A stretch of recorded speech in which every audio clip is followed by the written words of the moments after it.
TPC channel with Ricky Steamboat the Dragon. I appreciate you coming out today, my friend, and doing this Lucas. Toys for Tots drive with us. Just a couple of questions real quick. You had a lot of matches with Ric Flair. What was your most memorable match with Flair? You know, I had a lot, and we got good televised and pay-per-view stuff. Mm-hmm. You know, the trilogy matches back in '89. Yep. But there's one match that I was working with him in Charlotte Coliseum in Charlotte, North Carolina. Okay. And we had wrestled so many times to a 60-minute draw, into which back then they had time limits. Yes. And promotion at the time knew that we had wrestled so many draws. Yeah. So the promoter was saying, "Hey, how about if Flair, you guys figure out something to which he cheats, Okay. and let's get his hand raised in about 20 minutes, and put a shocker out there to the fans." Mm-hmm. Well, no problem. So I said, "What do you want to do?" He says, "Make a comeback, Ricky," and I'll drop to my knees and beg off in the corner, like this shot. Okay. Okay, and you charge me, and I'll yank your feet out from under you. I'll tell the referee to get down and count, and I'll push your legs way up, and you're on your back, and then I'll put my 2 feet up in the corner, turnbuckle, Right. when the referee's down there counting so he doesn't see it. No problem. So we're out there, and 20 minutes go by, and I said, "Hey, Rico, about time?" "Not yet." 30 minutes goes by. "About time?" "Not yet." 45 minutes go by. "About time?" "Not yet." 55, 56, 57, Wow. 58, 59. "How about now? We got a minute." "Okay, go." Made my comeback. He drops to his knees in the corner. The announcer's going, 10, 9, 8. I said, "Oh my God." I rush him. He sweeps my feet out. The referee gets down to count 1, 2, 3 as the announcer was going 5, Oh. 4, 3. 3 seconds left on the clock. Walk back in the locker room, and the promoter says, "Didn't I tell you?" He told Flair was in first. He said, "Didn't I tell you to go 20?" And boy, he was reaming out Ric Flair. I come in the back door, and when he saw me, he said, "Steamboat, come over here. You're involved with this.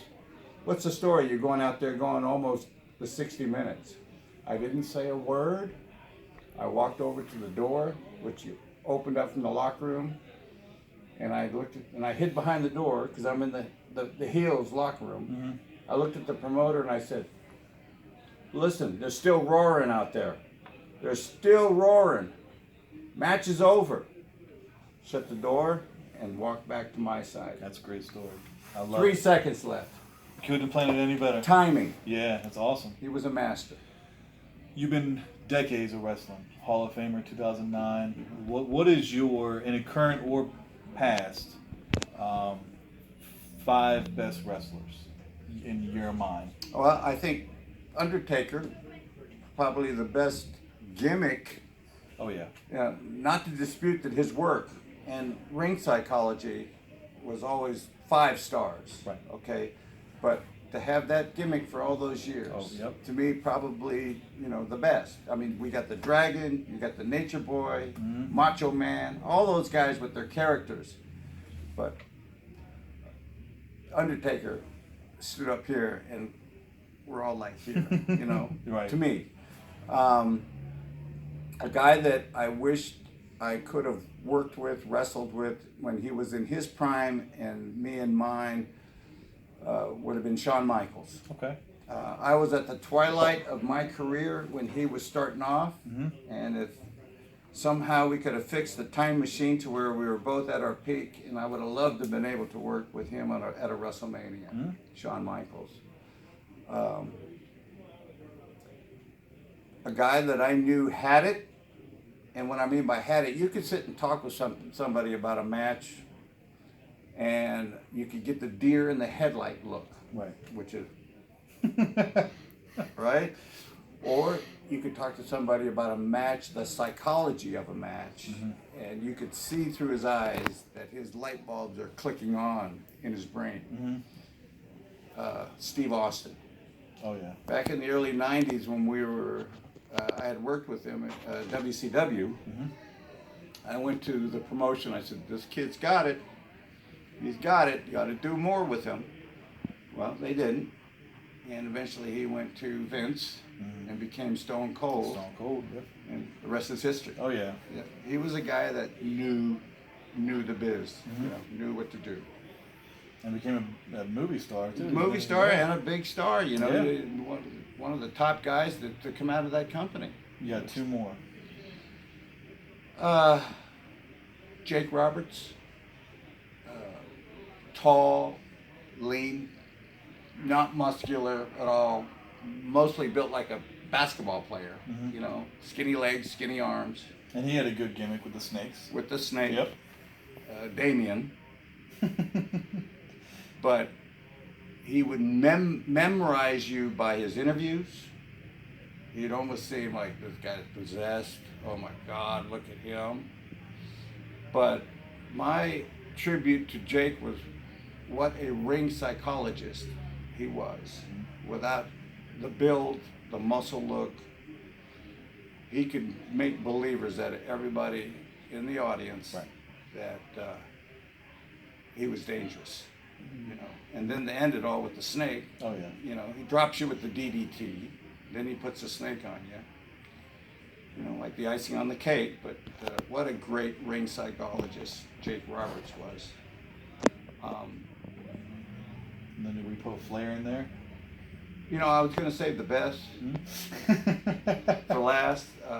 He was the one that actually catapulted my career way back in '77. I believe that's 41 years ago. I was just a young buck.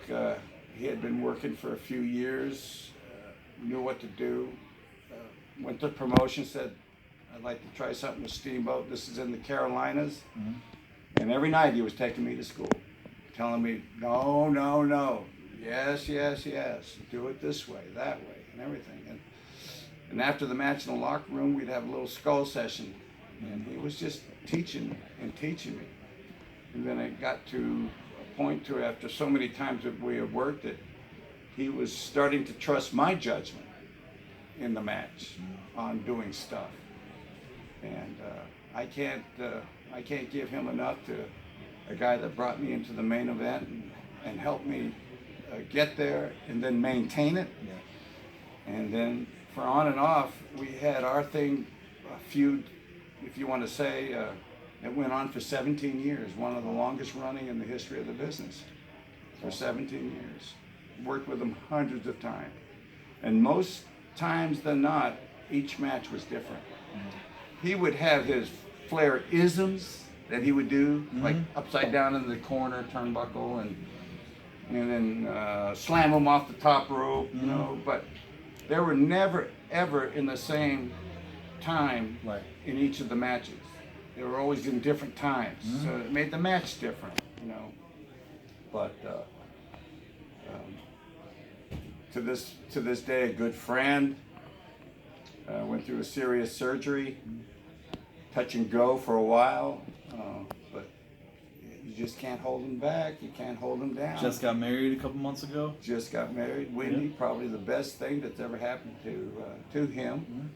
A lifesaver in reality, but the most consistent and guy that I work with in the business over the years. Never a bad match, and we've had hundreds. He'll say 1,000. But my number one guy is Ric Flair. Ricky, it's been a pleasure, man. It really has. Yeah. You are a gentleman and just great. I like Appreciate doing it. this. Yeah. I like this. Appreciate it. Yeah. And thanks, guys. Thanks for watching. Thanks for watching.